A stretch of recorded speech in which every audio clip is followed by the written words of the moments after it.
అధ్యక్ష, ప్రత్యేక హోదా, ఆంధ్రప్రదేశ్ విభజన చట్టం అమలులో కేంద్ర ప్రభుత్వం ప్రత్యేకంగా మోడీ గారు చూపిస్తున్నటువంటి వివక్ష పట్ల శాసనసభ చర్చ చేపట్టడం జరిగింది. ఈ చర్చలో దాదాపు 16 మంది సభ్యులు పాల్గొన్నారు. అధ్యక్ష, వారందరికీ ప్రభుత్వం తరఫున అభినందిస్తున్నాను. అధ్యక్ష, 2014 సంవత్సరంలో అప్పుడున్నటువంటి పార్టీలు దక్షిణ భారతదేశంలో ఆంధ్రప్రదేశ్ బలమైనటువంటి రాష్ట్రం, చంద్రబాబు నాయుడు గారు బలమైనటువంటి నాయకుడు, ఆయన బలంగా ఉంటే ఢిల్లీలో మా ఆటలు సాగవని చెప్పి రాజకీయ స్వార్థంతో ఇష్టం లేకపోయినా మనం కోరుకుపోయినా రాష్ట్రాన్ని రెండుగా విభజించిన సంగతిని ఒక్కసారి తెలుగు ప్రజలు, ఆంధ్రప్రదేశ్ ప్రజలు గుర్తు చేసుకోమని చెప్పి సందర్భంగా కోరుతున్నాను. అధ్యక్ష, చాలా సందర్భాల్లో మనం చర్చించాం. విభజన ఏ రకంగా జరిగింది, ఆంధ్రప్రదేశ్కి ఎటువంటి నష్టం జరిగింది, విభజన తరువాత జరిగినటువంటి పరిణామాలు కూడా అనేక సందర్భాల్లో చర్చించుకోవడం, అనేక ఫోరమ్స్లో మనం మాట్లాడుకొని 4.5 సంవత్సరాలైంది. అధ్యక్ష, అయితే ఈ దేశానికి రెండు పార్టీలు, ఒకటి కాంగ్రెస్ పార్టీ, 2 బీజేపీ పార్టీ. ఒకసారి ఆ పార్టీ అధికారంలో ఉంటే రెండవసారి ఇంకొక పార్టీ అధికారంలో ఉంటుంది. ఆ రోజు మనకి ఇష్టం లేకపోయినా రాజకీయ స్వార్థంతో కాంగ్రెస్ పార్టీ రాష్ట్రాన్ని విడదీసింది. రాష్ట్రానికి తీరనటువంటి అన్యాయం జరిగింది. అటువంటి సందర్భంలోనే సార్వత్రిక ఎన్నికలు వచ్చిన సంగతి కూడా గుర్తుపెట్టుకోవాలి. అయితే ఆ రోజు కాంగ్రెస్ పార్టీ అన్యాయం చేసిందని, రాష్ట్రం దగాపడిందని, దగాపడిన రాష్ట్రానికి కేంద్రంలో ఒక ప్రభుత్వం అండగా ఉంటే జరిగినటువంటి నష్టాన్ని మనం పూరించుకోగలమనే ఉద్దేశంతో తెలుగుదేశం పార్టీకి వ్యక్తిగతంగా నష్టం జరుగుతుందని తెలిసి, తెలుగుదేశం పార్టీకి సీట్లు తగ్గుతాయని తెలిసి రాష్ట్ర ప్రయోజనాలని దృష్టిలో పెట్టుకొని, రాష్ట్ర అభివృద్ధిని దృష్టిలో పెట్టుకొని భారతీయ జనతా పార్టీ ఎన్డీఏ మోడీ గారితో పొత్తు పెట్టుకున్న సంగతిని కూడా ఒక్కసారి గుర్తు చేసుకోవాలి. అధ్యక్ష, కొంతమంది అయితే మోడీ గారితో కలిసి చంద్రబాబు నాయుడు గారు వెళ్ళారు కాబట్టే ఈ రాష్ట్రంలో అధికారంలోకి వచ్చారని చెప్పి కొంతమంది బీజేపీ నాయకులు, కొంతమంది వైఎస్ఆర్ నాయకులు అవగాహన లేకుండా చాలా సందర్భాల్లో మాట్లాడుతున్నారు. వారందరికీ ఒకసారి క్లారిఫై చేయాలి. అధ్యక్ష, 2014 సార్వత్రిక ఎన్నికలకు ముందు రాష్ట్రంలో జిల్లా పరిషత్తులకి, మండలాలకి, మున్సిపాలిటీలకి ఎన్నికలు జరిగాయి. అధ్యక్ష, ఆ రోజు తెలుగుదేశం పార్టీ ఏ ఒక్క రాజకీయ పార్టీతో పొత్తు పెట్టుకోకుండా ఒంటరిగా మేము పోటీ చేస్తే ఆ రోజు విజయదుందుభి మోగించాం. నియోజకవర్గాల వారీగా ఓట్లు మనం లెక్క పెట్టుకుంటే సుమారుగా 120 స్థానాల్లో తెలుగుదేశం పార్టీకి ఆధిక్యత వచ్చింది. అధ్యక్ష, అయితే తరువాత రాష్ట్ర ప్రయోజనాల గురించి, రాష్ట్రం దగాపడింది, రాష్ట్రాన్ని అన్ని విధాల అభివృద్ధి చేయాలని బీజేపీతో పొత్తు పెట్టుకుంటే 15-20 స్థానాలు తగ్గినటువంటి సందర్భాన్ని కూడా ఒకసారి నేను జ్ఞాపకం చేస్తున్నాను. అయితే కాంగ్రెస్ పార్టీ అన్యాయం చేసిందని బీజేపీ పార్టీ ఎన్డీఏ పార్టీతో కలిసి పోటీ చేశాం. పోటీ చేసేటప్పుడు ఆ రోజు ప్రధానమంత్రి అభ్యర్థిగా మోడీ గారు, ఆ రోజు భారతీయ జనతా పార్టీగా పార్టీ మేనిఫెస్టోలో కూడా నిజమే ఆంధ్రాకి దగా జరిగింది, రాష్ట్రానికి అన్యాయం జరిగింది. మేము అధికారంలోకి వస్తే రాష్ట్రానికి ప్రత్యేక హోదా ఇస్తాం. ఆ రోజు రాజ్యసభలో ఆనాడు ప్రధానమంత్రి గారు మన్మోహన్ సింగ్ గారు 5 సంవత్సరాలంటే దానికి 5 సంవత్సరాలు కలిపి 10 సంవత్సరాలు ప్రత్యేక హోదా ఇస్తాం. విభజన చట్టంలో పాయింట్ శాతం తేడా లేకుండా మనస వాచ కర్మన చట్టాన్ని అమలు చేస్తామని సాక్షాత్తు భారత ప్రధానమంత్రి అభ్యర్థిగా ఒక జాతీయ పార్టీకి చెందిన వ్యక్తిగా ఆంధ్రప్రదేశ్ రాష్ట్రానికి వచ్చి వివిధ సభల్లో మాట్లాడి ప్రజలకి స్పష్టమైనటువంటి హామీ ఇచ్చినటువంటి సంగతిని మోడీ గారు భారతీయ జనతా పార్టీ గుర్తుపెట్టుకోవాలి. విశ్వసించారు. చంద్రబాబు గారు మోడీ గారు కలిస్తే జరిగిన నష్టాన్ని పూరిస్తారు. విభజన చట్టంలో అంశాలన్నీ అమలు జరుగుతాయి. రాష్ట్రానికి ప్రత్యేక హోదా వస్తుందని 2 పార్టీల్ని కలిసి అధికారంలోకి తీసుకొచ్చినటువంటి సందర్భాన్ని కూడా ఒక్కసారి రాష్ట్ర ప్రజానీకానికి గుర్తు చేస్తున్నానని చెప్పి ఈ సందర్భంగా తెలియజేస్తున్నాను. అధ్యక్ష, అధికారంలోకి వచ్చాం, చాలా ఆనందపడ్డాం. మనము నమ్మిన పార్టీ, మనము సహకరించినటువంటి ప్రభుత్వం ఢిల్లీలో వచ్చింది, మనకి కష్టాలన్నీ తీరుతాయని చెప్పి మనం ఊహించాం. అధ్యక్ష, ఈరోజు 4.5 సంవత్సరాలు అయింది. చాలా మంది మోడీ గారితో 4 సంవత్సరాలు కాపురం చేసి ఈరోజు చంద్రబాబు నాయుడు గారు స్వార్థం గురించి బయటకు వచ్చారని కొంతమంది మాట్లాడుతుంటే ఈరోజు ఒక ప్రజాప్రతినిధిగా బాధపడుతున్నాం. మాకు దేనికి స్వార్థం అధ్యక్ష? మాకేం అవసరం ఉంది? చంద్రబాబు నాయుడు గారు, ఆయనకి ఈ రాష్ట్రంలో ఉన్నటువంటి 5 కోట్ల జనాభా జీవితాంతం రుణపడి ఉండినా సరే ఆయన రుణం తీర్చుకోలేము అధ్యక్ష. రాష్ట్రానికి ఆర్థికంగా ఇబ్బందులున్నాయి. రాష్ట్రానికి రాజధాని లేదు. రాష్ట్రంలో ఉన్నటువంటి ప్రతిపక్ష పార్టీ అడుగడుగునా అడ్డు పెడుతుంది.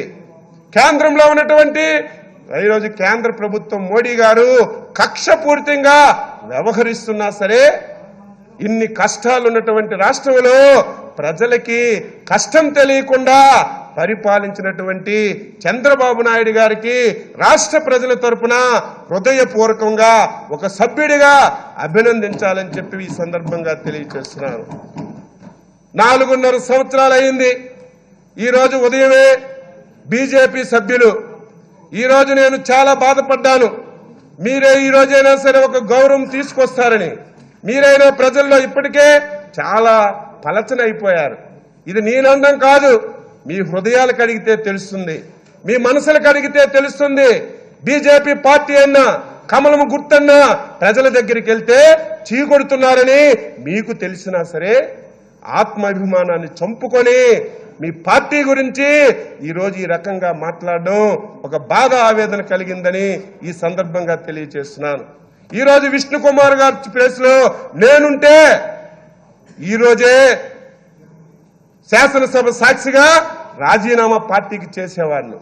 ఎందుకంటే ఈరోజు మీరు ఎమ్మెల్యే అయ్యారంటే, ఈరోజు మీరు విశాఖపట్నంలో గెలిచారంటే కారణం బీజేపీకి ఓట్లేస్తే ఎమ్మెల్యేగా లోక్సభ సభ్యుడిగా గెలిస్తే విశాఖపట్నానికి రైల్వే జోన్ వస్తుందని ఉద్దేశంతో ఓట్లేశారు తప్ప ఏదో మనం గొప్ప వాళ్ళమని లేకపోతే మనం ఏదో అందగాలమని మనకు ఓట్లు వేయలేదనే విషయాన్ని గుర్తుపెట్టుకోవాలి. ఈ రాష్ట్రంలో విభజన చట్టంలో అంశాలు అమలు చేయకపోయినా ఈ రాష్ట్రానికి నష్టం చేసినా ఒక పక్క పెట్టొచ్చు. సాక్షాత్తు ఆ పట్టణంలో గెలిచినటువంటి శాసనసభ్యుడిగా విభజన చట్టంలో పెట్టి 4 సంవత్సరాలుగా ప్రతి సంవత్సరం చందమామ రావే అన్నట్టుగా ఇస్తున్నామని ప్రతిరోజు చెప్పి చివరి బడ్జెట్ లో కూడా ఇవ్వకపోతే ఈరోజు మీరు రాజీనామా పార్టీకి చేస్తే మా అందరికంటే ప్రజలలో ఒక మంచి వ్యక్తిగా నిలిచిపోయేవారు. కానీ ఎందుకు ఇలాగ చేస్తున్నారో నేను బాధపడుతున్నానని ఈ సందర్భంగా తెలియజేస్తున్నాను. మేము చేసిన తప్పేంటి? 4.5 సంవత్సరాలుగా నేను ముఖ్యమంత్రి గారికి ఒకసారి అడిగాను, ముఖ్యమంత్రి గారు అమరావతి రాజధాని ఫౌండేషన్ కి ప్రధానమంత్రి గారు వచ్చారు. మేము కూడా అక్కడ ఉన్నాం. 40 సంవత్సరాలు సీనియారిటీ ఉన్నటువంటి నాయకుడు, మచ్చలేనటువంటి నాయకుడు, అనుభవం ఉన్నటువంటి నాయకుడు. సాక్షాత్తు ఒక ప్రధానమంత్రిగా మోడీ గారు వస్తే 22 సార్లు సార్ సార్ అని పిలిచారు. ఏమండి సార్ సార్ అని ఎన్నిసార్లు పిలిచారంటే కనీసం ఎగో కూడా తప్పించుకొని రాష్ట్రానికి న్యాయం చేస్తారని ఆ ఆలోచనతో నేను అన్నాను తప్ప ఇంకొకటి కాదని ముఖ్యమంత్రి గారు చెప్పిన సంగతిని ఒక్కసారి గుర్తు చేసుకోమని చెప్తున్నాను. మేమేమడిగాం? తెల్లవారు నుంచి మాట్లాడుతున్నారు. మీరు అడిగినవి ఇచ్చాం, అడగనివి ఇచ్చాం, చట్టంలో లేనివి ఇచ్చామని ఓకదంపుడు ఉపన్యాసాలు చేస్తున్నారు. ఒకసారి మీరు అడగాలి, రాజ్యాంగబద్ధంగా మనం కూడా ఈ దేశంలో పౌరులు, ఈ దేశంలో ఒక రాష్ట్రం మనకుంది. ఈ రాష్ట్రానికి కేంద్రానికి మనం కూడా పన్నులు చెల్లిస్తుంటే మనకు రావాల్సినటువంటి 42% వాటా చట్టబద్ధంగా న్యాయబద్ధంగా మనకు రావాలి.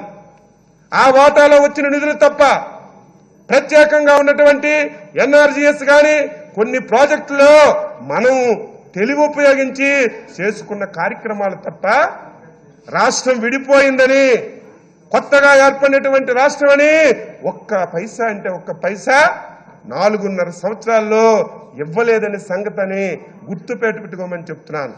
ఏ విషయంలో మీరు చేశారు? ఒక్క విషయంలో ఈ రాష్ట్రానికి ప్రత్యేకంగా ఒక్క కార్యక్రమం చేశామని చెప్పమంటే చెప్పలేనటువంటి పరిస్థితి. ఒక పక్క ఇంకొకరు మాట్లాడతారు, చంద్రబాబు నాయుడు గారు 2 నాలుకల ధోరణి. మొన్నటి వరకు ప్రత్యేక హోదా అన్నారు, ఆ రోజు ప్రత్యేక ప్యాకేజీ ఒప్పుకున్నారు.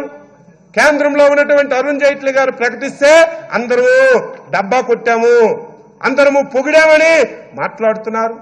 వాస్తవం పొగిడాం, పొగడలేదని చెప్పలేదు.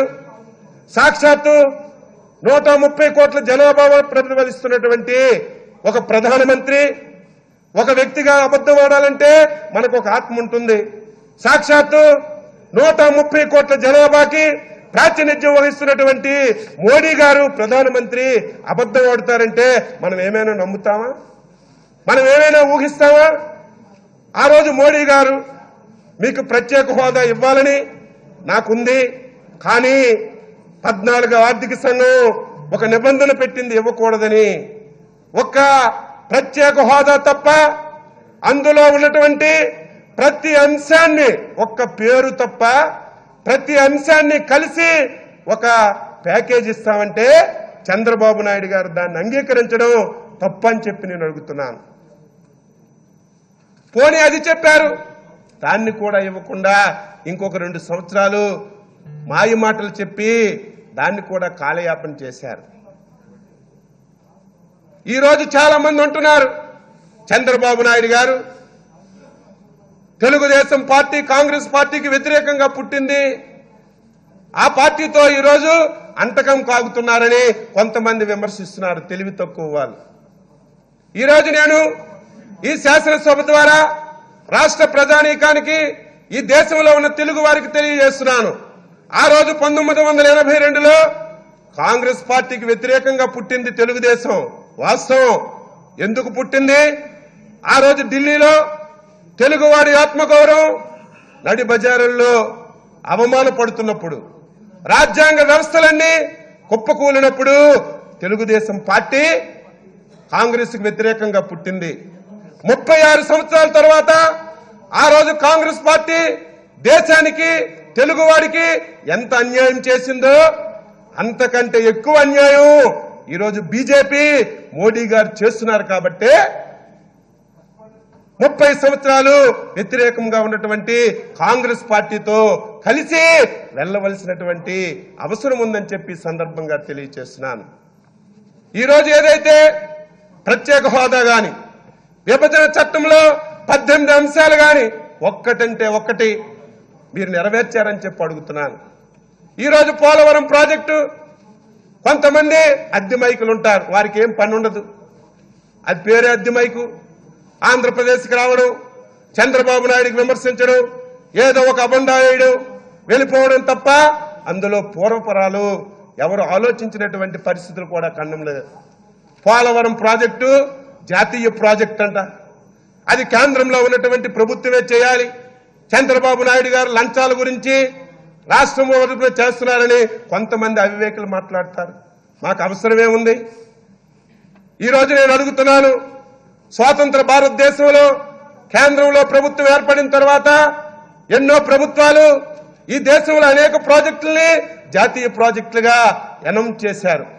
కనీసం అనౌన్స్ చేసినటువంటి ఏ ప్రాజెక్ట్ అయినా 5%, 10%, 15% అయినా ఎక్కడైనా పనులు జరిగాయని ఈ సందర్భంగా అడుగుతున్నాను. ఆ రోజు నీతి ఆయోగ్ ఈ ప్రాజెక్టు త్వరితగతంగా అవ్వాలంటే రాష్ట్రంలో ఉన్నటువంటి చంద్రబాబు నాయుడు వల్లే సాధ్యపడుతుందని ఆ ప్రాజెక్టు మనకిస్తే ఈరోజు రికార్డు స్థాయిలో మన గౌరవం పెరిగింది. పోలవరం ప్రాజెక్టు గిన్నిస్ రికార్డులో ఎక్కిందంటే మనందరం గర్వపడాలి. ఏదో దేవినేని ఉమ్మో, చంద్రబాబు నాయుడు, అచ్చెన్నాయుడు కాదు, ఆంధ్రప్రదేశ్లో ఉన్నటువంటి 5 కోట్ల మంది జనాభా గర్వపడే విధంగా పోలవరం ప్రాజెక్టును తీసుకెళ్తే దానికి హర్షించడానికి నోరు రాకపోతే సైలెంట్ గా ఉండాలి తప్ప రాత్రింబవళ్లు కష్టపడుతున్నటువంటి చంద్రబాబు నాయుడిని, ప్రభుత్వాన్ని విమర్శిస్తున్నారు. దానికి న్యాయంగా రావాల్సినటువంటి బిల్లులు కూడా ఈరోజు 6-7 మాసాల నుంచి ఇవ్వడం లేదు, డిపిఆర్ ఇవ్వడం లేదు. దాని గురించి మీరు మాట్లాడి ఏదైనా ఒకటి సాధిస్తే దానివల్ల మీకు మంచి జరుగుతుంది తప్ప స్వార్థం గురించి మాట్లాడితే ఉపయోగాలు ఉండవని ఈ సందర్భంగా తెలియజేస్తున్నాను. ఈరోజు అమరావతి కానీ చాలా మంది మాట్లాడారు, చాలా సమయం అయింది, అందరం ఇంకా వెళ్ళాలి. నేను దాని జోలికి పోవడం లేదు. ఎప్పటికైనా సరే భారతీయ జనతా పార్టీ చిట్ట చివరి బడ్జెట్లోనైనా సరే ఆంధ్రప్రదేశ్కి ఈ సహకారం అందిస్తున్నాం, ప్రత్యేకంగా ఈ కార్యక్రమాలు చేస్తాయని ఏదైనా ప్రకటన వస్తుందని అనుకున్నాం. కానీ ఉదయం పీయూష్ గోయల్ గారు బడ్జెట్ ప్రవేశపెట్టారు.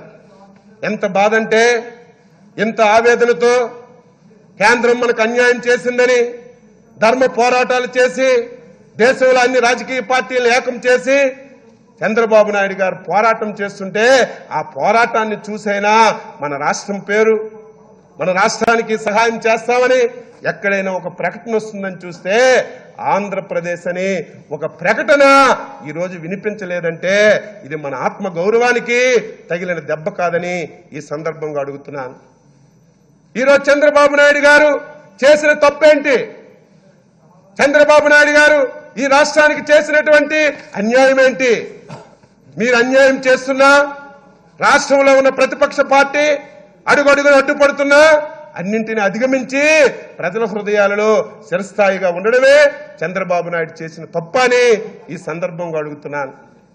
అధ్యక్ష, ఈ రాష్ట్రంలో ఉన్నటువంటి వైఎస్ జగన్మోహన్ రెడ్డి సాక్షి పేపర్ చదివితే ప్రత్యేక హోదా మా పేటెంట్ హక్కు అని అంటున్నాడు. ప్రత్యేక హోదా నేనే మొట్టమొదట మొదలుపెట్టానంటున్నాడు. అందులో కూడా రాజకీయ స్వార్థం. నేను అడుగుతున్నాను, నీకు ప్రత్యేక హోదా పేటెంట్ హక్కు అయితే నువ్వే ప్రత్యేక హోదా గురించి పోరాటం చేశానంటే నేను శాసనసభ ద్వారా అడుగుతున్నాను, నువ్వు పాదయాత్ర ప్రారంభించావు. ప్రారంభించిన ప్రతి ఊర్లో చంద్రబాబు నాయుడు గారు, మోడీ గారు ఒకటైపోయారు, రాష్ట్రానికి అన్యాయం చేస్తున్నారు. ప్రత్యేక హోదా గురించి చంద్రబాబు నాయుడు మాట్లాడటం లేదని ప్రతిరోజు నువ్వు మాట్లాడావు కదా. ఎప్పుడైతే భారతీయ జనతా పార్టీ అన్యాయం చేసిందో, మోడీ గారు ఎప్పుడైతే మన మీద కక్షతో అన్యాయం చేశారో మొట్టమొదట ప్రభుత్వం నుంచి బయటకు వచ్చాం, ఎన్డీఏ నుంచి బయటకు వచ్చాం. మీరు ఎక్కడైనా చూడండి, ఒక ప్రాంతీయ పార్టీ, ఒక ముఖ్యమంత్రి సాక్షాత్తు ప్రధానమంత్రి మీద ఒంటి కాలుతో పోరాటం చేస్తున్నారు. ఎక్కడైనా సరే ఇటువంటి పరిణామం ఉందా?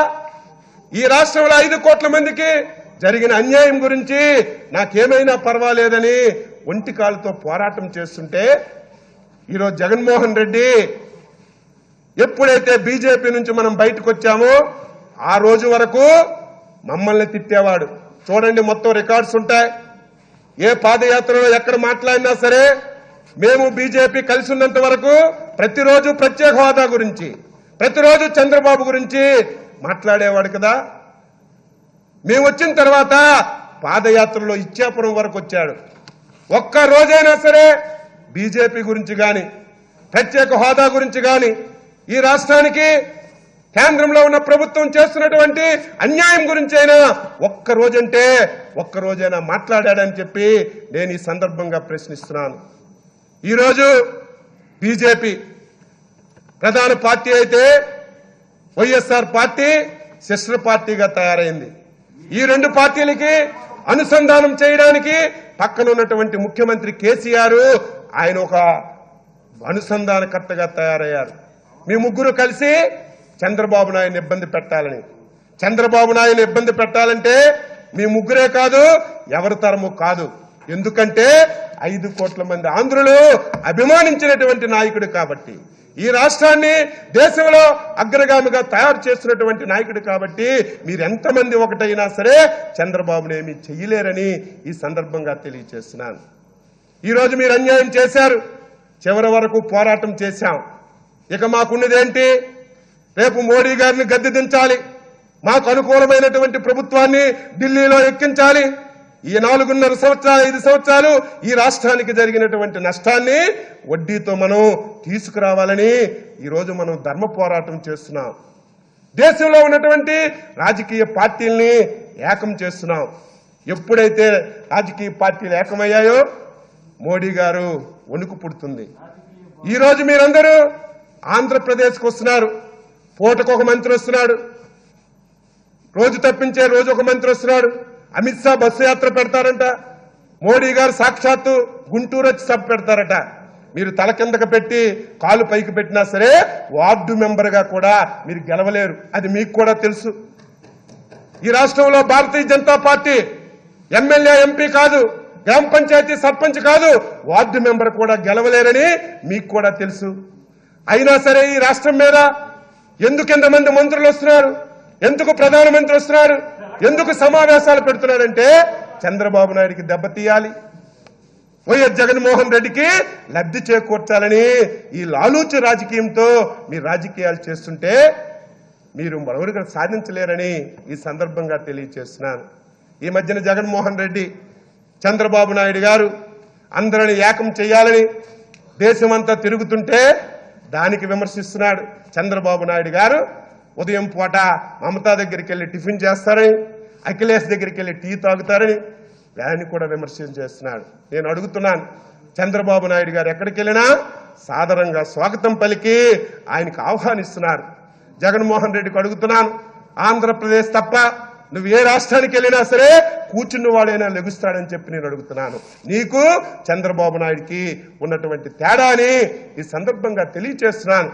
దానికి కూడా ఉదాహరణ కేంద్రంలో ఉన్నటువంటి భారతీయ జనతా పార్టీ ఎన్డీఏ ప్రభుత్వం పైన సాధారణంగా ఉన్నటువంటి ఒక ప్రాంతీయ పార్టీ. ఈ దేశ చరిత్రలో ప్రజాస్వామ్య వ్యవస్థలో ఒక ప్రాంతీయ పార్టీ కేంద్ర ప్రభుత్వం మీద అవిశ్వాసం పెట్టిన పరిస్థితి ఎప్పుడైనా మనం చూసామా? చంద్రబాబు నాయుడు గారు ఒక ప్రాంతీయ పార్టీగా 20 మంది ఎంపీలతో అవిశ్వాసం పెడితే 16 పార్టీలు వచ్చి సపోర్ట్ చేశాయి. అది నాయకత్వ లక్షణాలు, అది నాయకుడి మీద ఉన్నటువంటి విశ్వాసం అనేది గుర్తుపెట్టుకోవాలని ఈ సందర్భంగా తెలియజేస్తున్నాను. ఈరోజు ఉదయమే ముఖ్యమంత్రి గారు చాలా విషయాలు చెప్పారు, మీరు చాలా గొప్పలు చెప్పారు.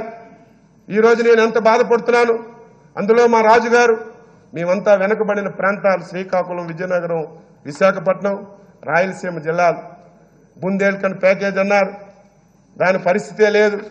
కనీసం 350 కోట్లు అన్నారు, ఇచ్చింది ఎలాగ తీసుకున్నారో ప్రతి ఒక్కరూ చెప్తున్నారు, దాని గురించి చెప్పవలసిన అవసరం లేదు. అంటే ఇవన్నీ కక్షపూరిత చర్యలు. గొప్పగా 11 ఇన్స్టిట్యూట్స్ ఇచ్చామని చెప్తున్నారు. 11 ఇన్స్టిట్యూట్స్ పేపర్ల మీద ఇచ్చి మనం భూమి ఇచ్చి కాంపౌండ్ వాల్స్ కడితే మరి పక్కనే మా సోదరులు మాణిక్యాలరావు గారు ఉన్నారు, ఆలూరులో కూడా ఒక ఇన్స్టిట్యూట్ వచ్చింది.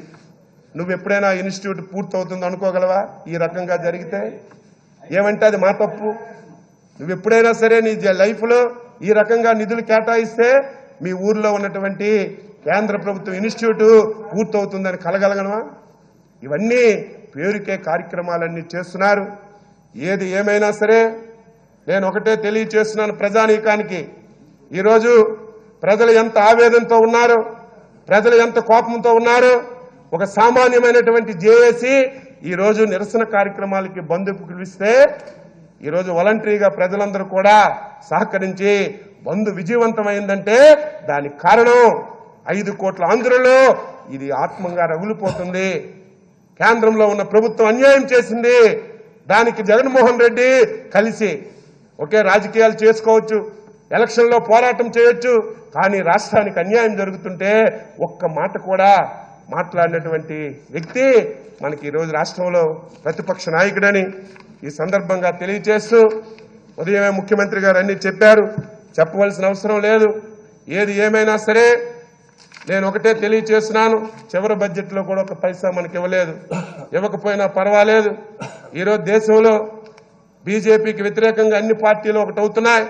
ఈరోజు మా నాయకులు ముఖ్యమంత్రి గారు ఢిల్లీ వెళ్లారు. ఈ సమావేశం జరుగుతుంది.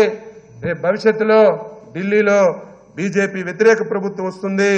తప్పనిసరిగా ఆ ప్రభుత్వం మన నాయకుడి సహకారంతో వస్తే మన కష్టాలన్నీ తీరుతాయని, ఆ రకంగా మనందరం సహకరించాలని ఈ సందర్భంగా తెలియజేస్తూ, ఈరోజు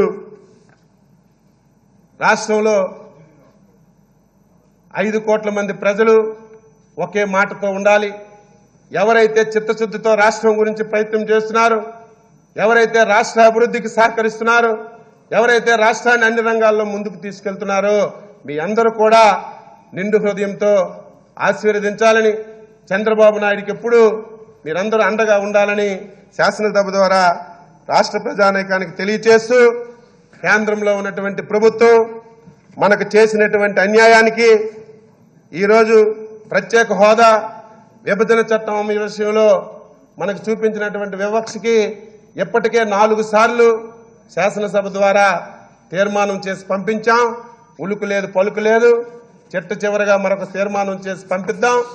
ఈ తీర్మానంకైనా చెల్లించి కనీసం కొంతవరకు న్యాయం చేస్తారని చెప్పి నేను అనుకుంటూ, మీరు అనుమతిస్తే ఈ తీర్మానాన్ని ఈ సభలో ప్రవేశపెడతానని చెప్పి స్పీకర్ గారు కోరుతూ సెలవు తీసుకుంటున్నాను. Now I request Minister for Transport and BC. Vartavani news channel ఎప్పటికప్పుడు రాజకీయ, సినీ విశేషాలు, స్పోర్ట్స్ మరియు సాంకేతిక పరమైన మరెన్నో విషయాలను మన ముందుకు తెస్తుంది. మరింత సమాచారం కొరకు వార్తావాణి న్యూస్ ఛానల్ ని సబ్స్క్రైబ్ చేయండి.